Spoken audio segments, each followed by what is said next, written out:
الرحمن الرحیم والصلاة والسلام علی رسول اللہ الامین وعلی آلہ واصحابہ اجمعین اما بعد۔ گزشتہ کل ہم آیت کریمہ میں پڑھ رہے تھے کہ یرید اللہ بکم اليسر ولا یرید بکم العسر۔ اللہ کو انسانوں کے ساتھ تشریعی احکام میں آسانی کرنا منظور ہے، احکام اور قوانین مقرر کرنے میں وہ دشواری نہیں چاہتا۔ اور فرمایا وَلِتُكْمِلُ الْعِدَّةَ، تم لوگ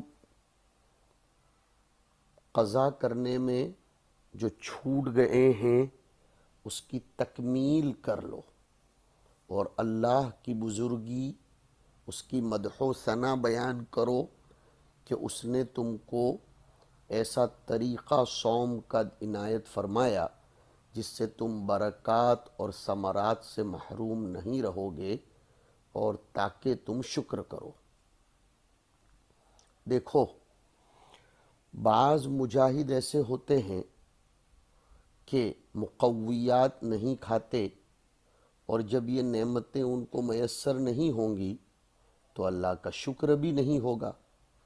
اللہ ان سب کا جواب اور مجاہدات اس آیت کریمہ میں بیان فرماتے ہیں کہ اللہ تمہارے ساتھ سہولت کا ارادہ فرماتے ہیں، تم پر سختی کا ارادہ نہیں کرتے۔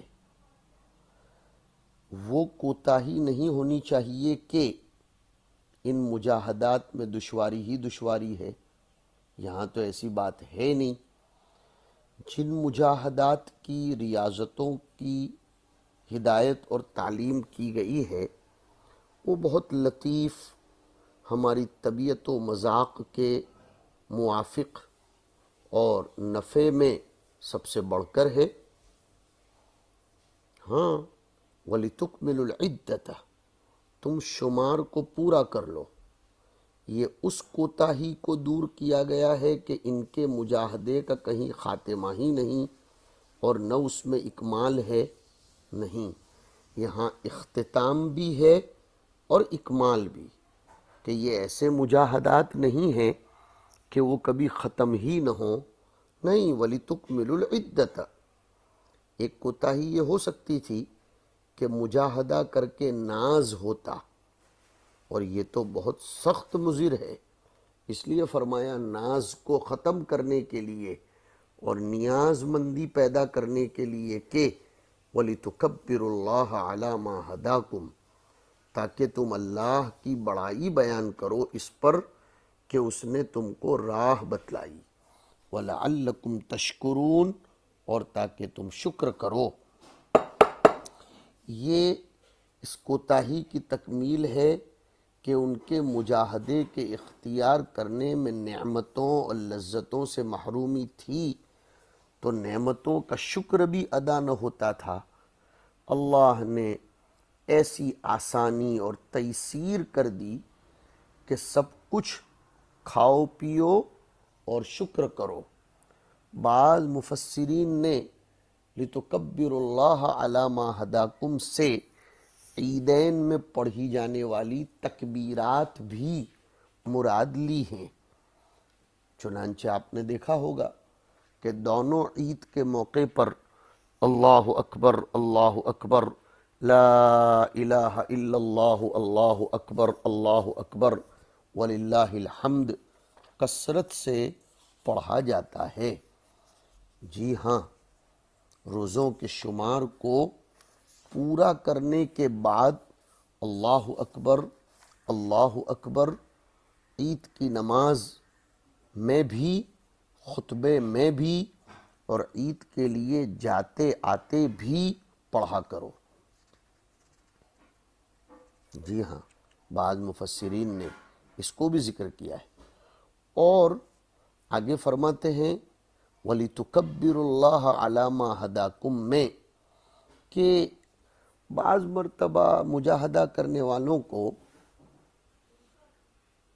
کچھ عجب پیدا ہو جاتا ہے، جیسے میں نے ذکر کیا ناز ہو جاتا ہے اور اس کے دل میں یہ تصور آتا ہے میں نے بہت بڑا کام کر لیا. اسی لیے تو روایت میں آتا ہے لا یقولن احدکم صمت الدہر کلہ او قمت صمت الصوم صمت الشہر کلہ، عفوا صمت الشہر کلہ او قمتہ کلہ. نہیں، ایسا مت کہو، بہت بڑا مرض ہے. اور اس لیے کہ ایسا شخص جو یہ تصور کر لیتا ہے کہ میں نے بہت بڑا کام کر لیا، تو پھر وہ اپنے آپ کو ثمرات کا مستحق سمجھنے لگتا ہے، اور جب وہ ثمرات وقتی طور پر بھی حاصل نہ ہوتے ہوں تو اس کے دل میں اللہ کی طرف شکایت پیدا ہو جاتی ہے، اور وہ یہ سمجھنے لگتا ہے کہ جو کچھ میرے ذمے ہے میں ادا کرتا ہوں اور جو اللہ کے ذمے ہے وہ تو ادا نہیں کرتا.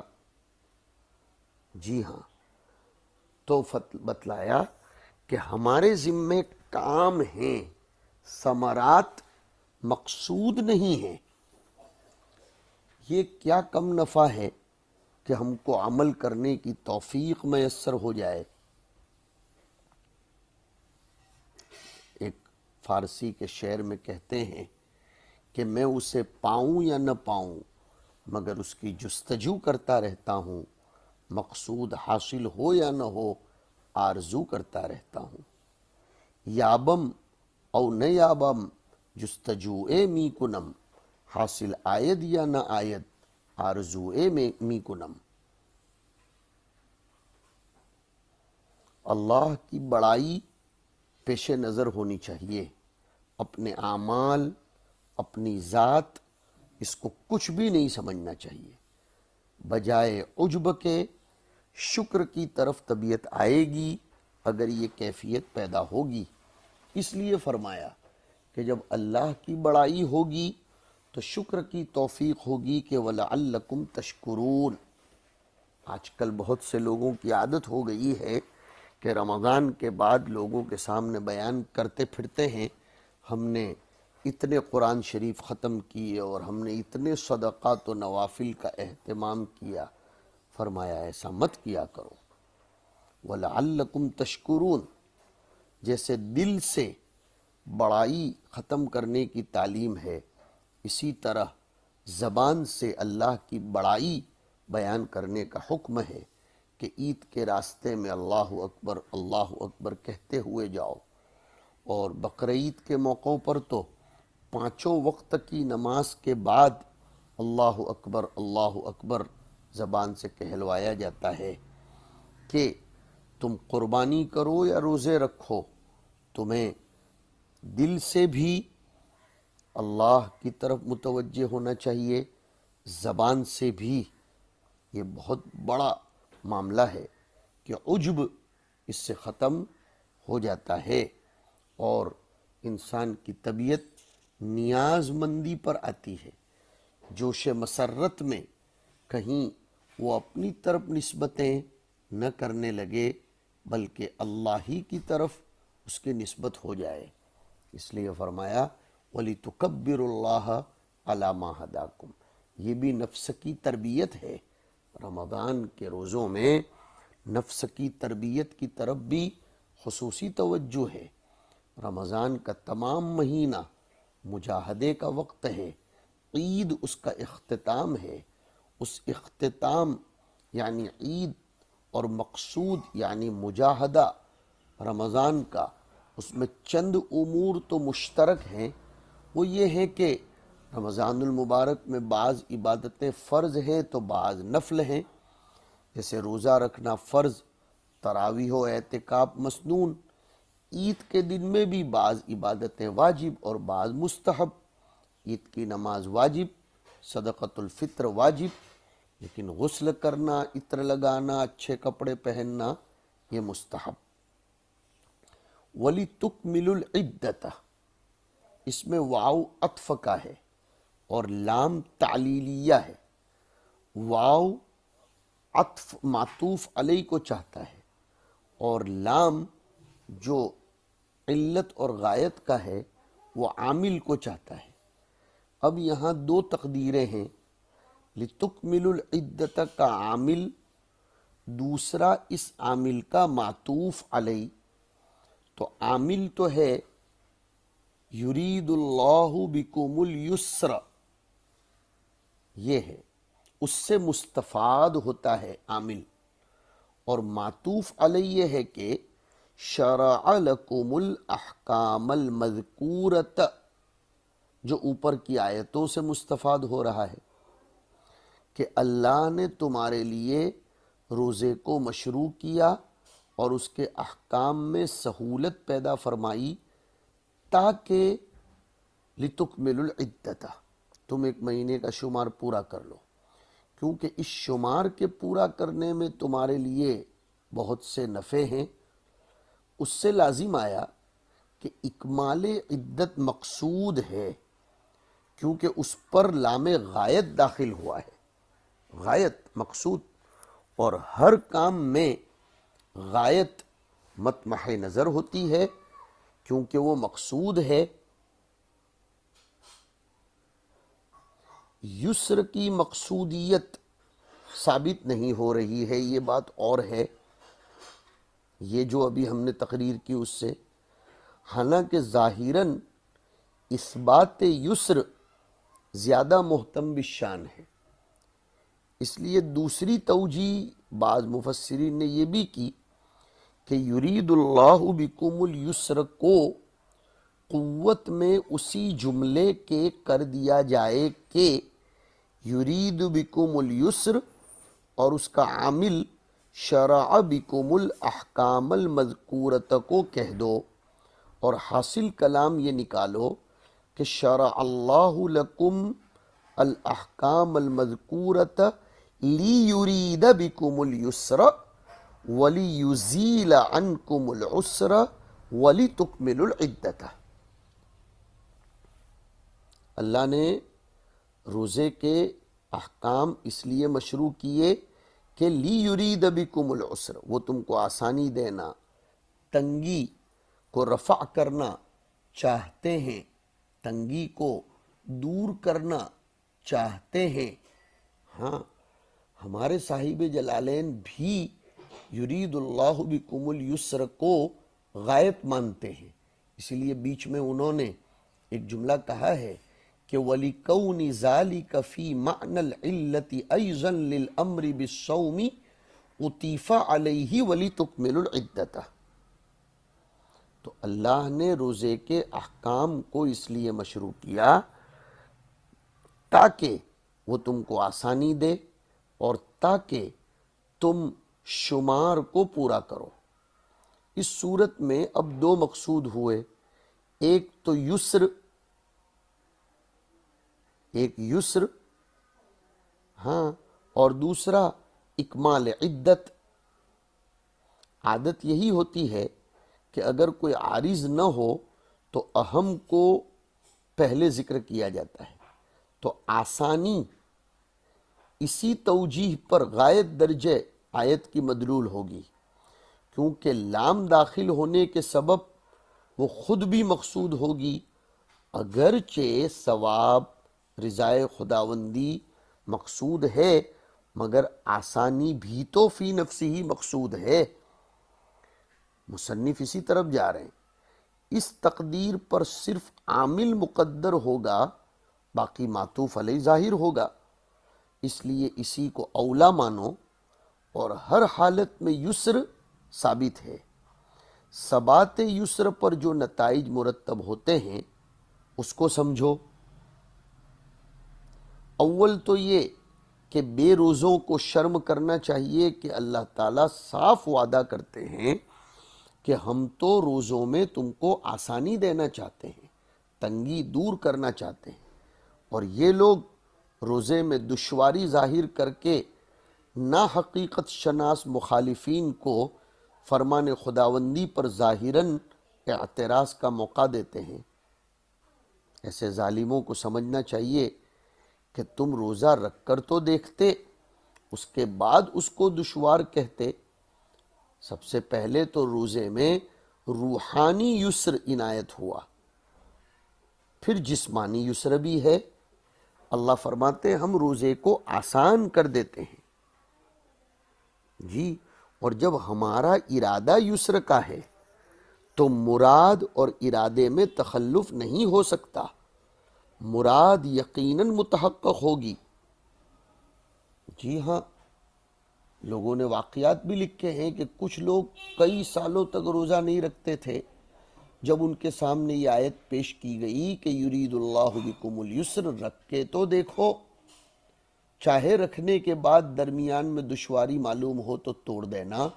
انہوں نے رکھا، روزہ پورا ہو گیا تو بعد میں اقرار کرنا پڑا کہ بہت آسان چیز ہے، پھر رکھنا شروع کیا۔ چھوٹے چھوٹے بچے رکھتے ہیں، یہ مظہر ہے یرید اللہ بکم اليسر کا۔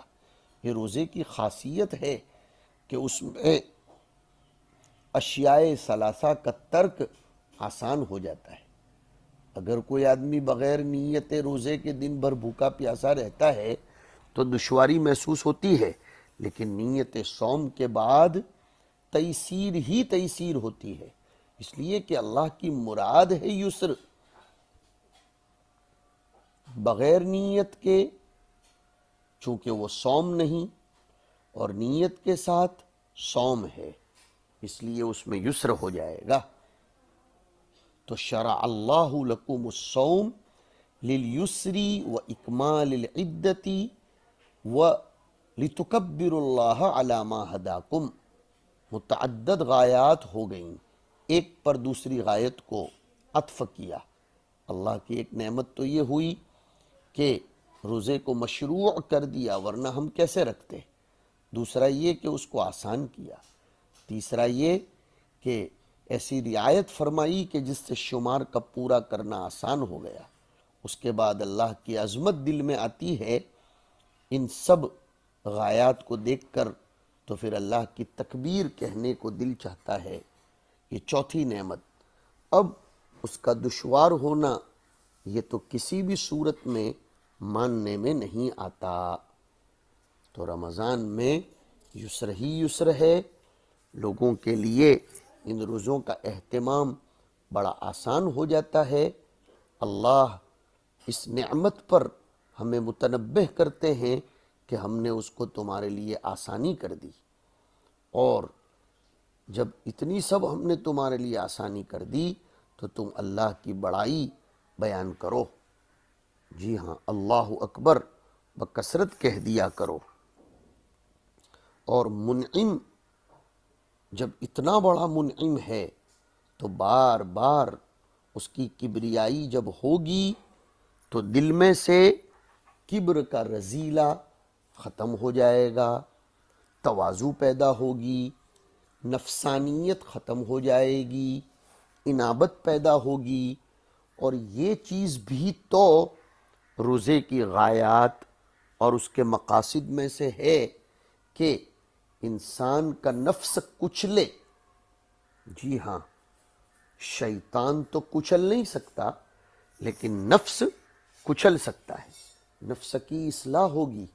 لتکبروا اللہ علی ما ہداکم میں نفس کی اصلاح کی طرف بھی اشارہ ہے، بالخصوص وہ نفوس قدسیہ جو رمضان میں اہل اللہ کی صحبت میں رہ کر اس نفس کو کچلتے ہیں، ریاضتیں کرتے ہیں، اصلاح کرتے اور کرواتے ہیں، وہ تو 100 درجہ مبارکبادی کے قابل ہیں کہ وَلِتُكَبِّرُوا اللَّهَ عَلَى مَا هَدَاكُمْ۔ اور جب نفس کچل جائے گا، خدائے پاک کی بڑائی سامنے آئے گی تو شکر خداوندی کی بھی توفیق میسر ہوگی۔ اللہم اجعلنا وإیاکم من الشاکرین والمکبرین والذاکرین والصابرین والصائمین والقانتین المطیعین، وصلی اللہ تبارک وتعالی علی خیر خلقہ سیدنا محمد وعلی آلہ وصحابتہ ومن تبعہم بإحسان الی یوم الدین برحمتک یا ارحم الراحمین۔